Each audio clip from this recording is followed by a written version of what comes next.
Surely tolerance and acceptance and inclusivity are qualities of sensitive societies. They are virtues, are they not? They are attributes of good people.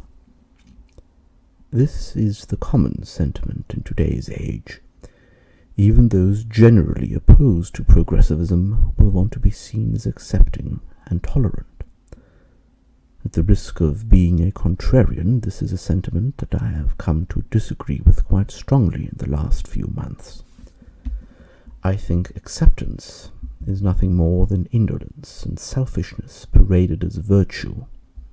But let me explain why I've come to this conclusion. It hinges, first of all, on how we perceive people, or rather, how we classify them. We all classify people, after all, whether we are conscious of it or not. I might mention to you the name Jessica, and you might reply, "Ah, yes, the tall one." Or I might invoke the name of Philip, and you might say, "Dark hair, bony face," right? In other words, we categorize according to attributes, and we associate certain persons with certain attributes. This we shall call classification. Now, we do not merely classify other people. We also are inclined to classify ourselves. This too is necessary so that we can efficiently and successfully navigate our way around a confusing and obfuscated world. Perhaps we identify ourselves with certain political causes and accordingly classify ourselves as Republican or Democrat, Labour or Tory, etc. Or we identify with certain figures, Karl Marx, Adam Smith, and the like. I would assume that these classifications are useful, particularly in a global and urbanized world in which one wishes to avoid the hostilities of being the other and seeking the comforts of belonging. But how does acceptance come into play? What is acceptance to begin with? I would contend that it occurs in two steps. It is, first, the transmission of a self-classification onto the consciousness of another, and then it is the other's classification of you in accordance with how you have classified yourself.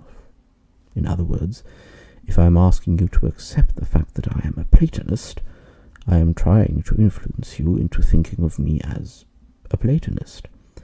I am exercising a judgment which you should make of me based on your observations, but I am exercising it for you. Of course, what I have described just now will be an inevitable and organic part of conversation. My point is, the doctrine of acceptance seeks to disassociate these procedures from their organic contexts and utilize them for wielding power on an individualized basis. Now, what exactly do I mean by that? Well, if I can condition you into accepting and therefore categorizing me as a Platonist, I am, in a sense, prohibiting you from classifying me, say, as a liar or an idiot.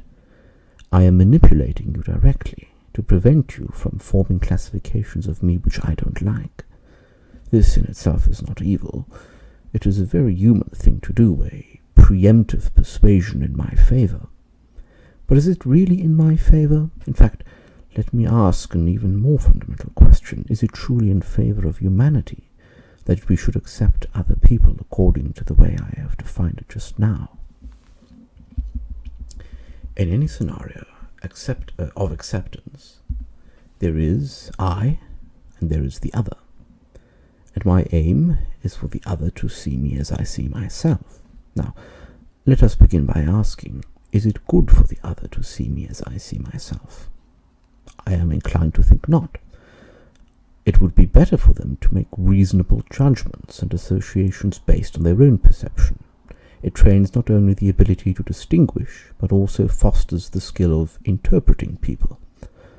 What good is a poem if it comes ready-made with the author's interpretation of it? What good is a human if it self-interprets everything he does? At its core, then, the other benefits by making his own judgments, precisely insofar as he needs to take at least preliminary interests in me, in order to arrive at tenable conclusions and satisfying classifications about me. It brings the other out of himself, and in that regard it is beneficial for him. But precisely that is also beneficial for me. If everything around me conforms to my perception and classification of myself, when shall come the impetus to improve?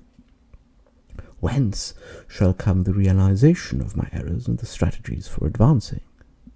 Furthermore, I also benefit from entering healthy relationships with other people.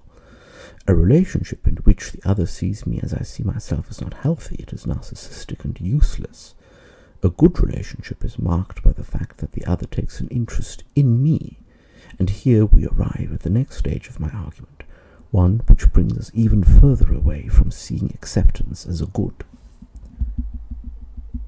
In a casual acquaintance, the other might take preliminary interests in me, and once he has arrived at a superficially satisfying classification of me, he need no longer take this interest.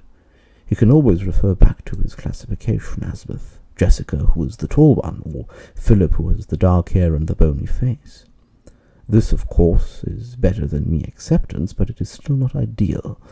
After all, the healthiest form of relationship is true friendship, and when I ask you about Jonathan, your best friend, you'll hardly say, "The one with the blonde hair?" You'll know of whom I talk, certainly, but not because you have some distant attribute which is evoked by my mentioning his name, but rather because you take a real interest in him.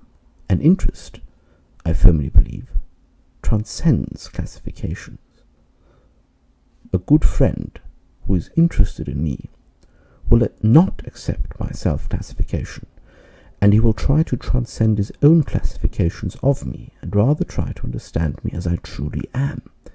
His judgments are not primitive and concise. Instead, he spends his precious time to get to know my character and nature, and that is his understanding of me, not some association with an arbitrary but noticeable attribute. But this, of course, takes patience and self-discipline. Those who are not patient are indolent. Those who are not disciplined are selfish. Therefore, then, those who live by the doctrine of acceptance do so for their own convenience. Instead of accepting people, we should try to understand them. If we think they err, it is our duty, according to love, to rebuke them. If we think they do well, we do well ourselves to encourage them. In sum, then, taking an interest in somebody is the opposite of accepting them. I advocate for the former. The latter is for false and selfish friends.